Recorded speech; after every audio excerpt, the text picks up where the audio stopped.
નમસ્કાર, શો ટાઈમમાં આપનું સ્વાગત છે।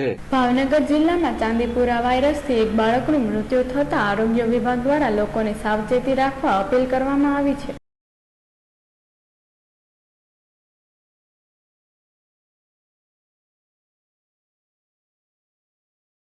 વલભીપુર તાલુકાના મેલાણા ગામમાં રહેતા પરિવારના 6 વર્ષના બાળકને સખત તાવ, ઉલટી અને આંચકી આવતા તેને પ્રથમ વલભીપુર અને ત્યારબાદ ભાવનગરની સર તખ્તસિંહજી હોસ્પિટલમાં દાખલ કરવામાં આવ્યો હતો।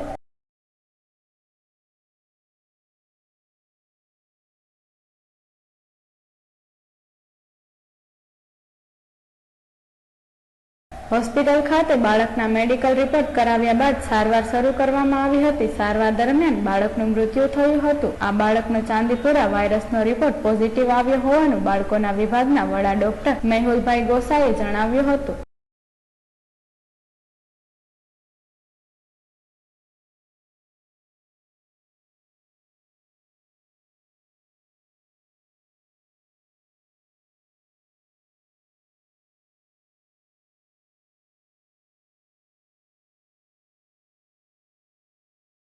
ચાંદીપુરા વાયરસથી બાળકનું મૃત્યુ થતાં આરોગ્ય વિભાગ દ્વારા આરોગ્ય વિષયક પગલાં ભરવામાં આવ્યા છે। લોકોને પણ રોગોથી બચવા માટે તકેદારી રાખવા અપીલ કરવામાં આવી છે।